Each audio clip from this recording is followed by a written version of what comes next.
All right, let's talk about something that I swear trips up so many people studying for the AZ-900 exam, and that's the cloud deployment models. Look, if you're serious about passing, you've got to know the difference between public, private, and hybrid. It's non-negotiable.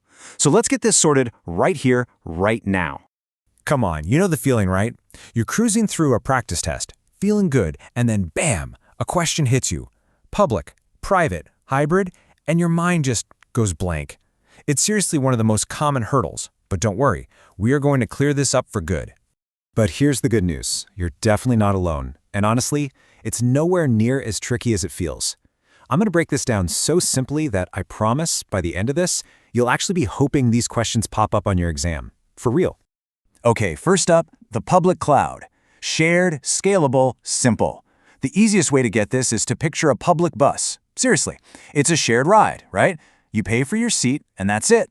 You don't own the bus, you don't worry about the gas, the maintenance, the driver. Nope, somebody else handles all that heavy lifting for you. All right, now for the official sounding parts you need for the exam. The key things to burn into your brain here are third-party providers. We're talking about the big guys, Microsoft Azure, Amazon Web Services, Google Cloud, and the word shared. That's the big one. It just means you and a bunch of other companies or tenants are all using resources from the same giant hardware pool. So why would you go for this shared model? Well, two massive reasons. First, it's insanely scalable. This means you can go from like 10 users to 10 million users overnight, and you don't have to lift a finger or buy any new equipment. The cloud just handles it. And second, it's super cost-effective. You're only paying for exactly what you use, which for a lot of businesses is an absolute game changer. Okay, let's put this into a real-world scenario. Picture a tiny startup, right?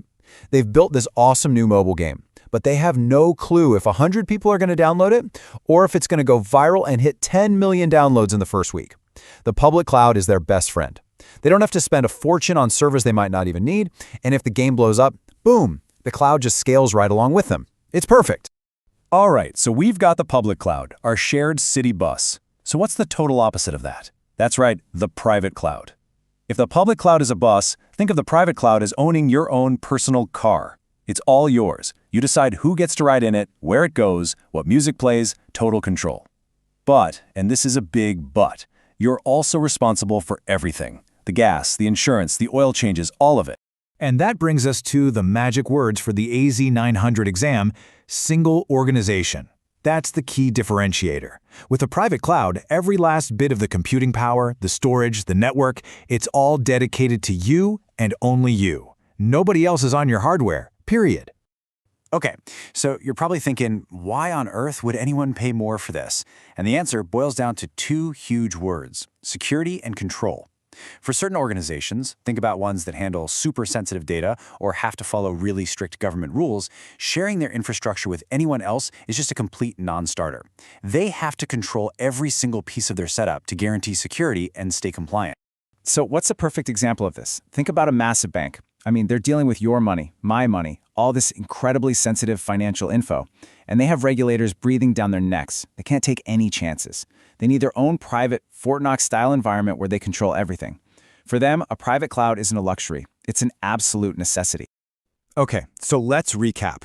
We have the public cloud, which is like a shared bus, and the private cloud, our own personal car.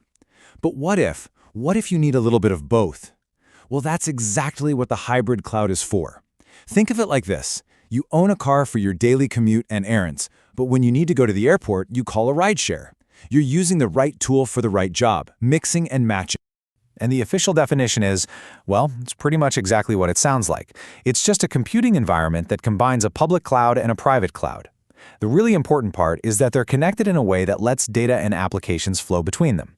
The whole point is to make these two different worlds work together like one single unified system.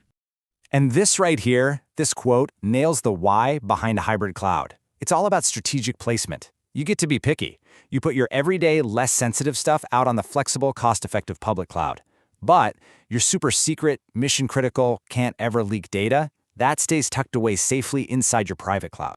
Here's the textbook example you'll see everywhere, because it's perfect. Think about a big online store, their main website, the one you browse. That's on the public cloud, so it can handle a crazy amount of traffic during, say, Black Friday. But the second you hit that checkout button, your credit card number and your address get whisked away to their super secure private cloud to be processed. See?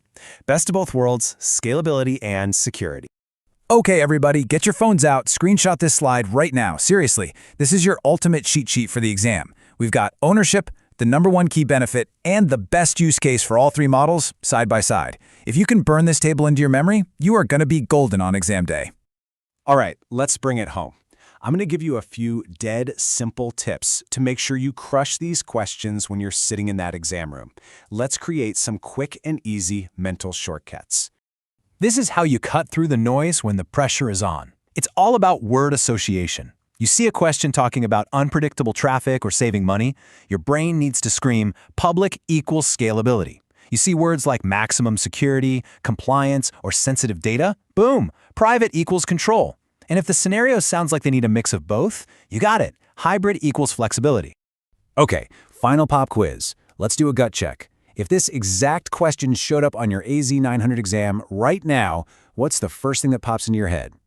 If the answer, private cloud, just jumped out at you, then we're done here. You've got this. Now go and ace that exam.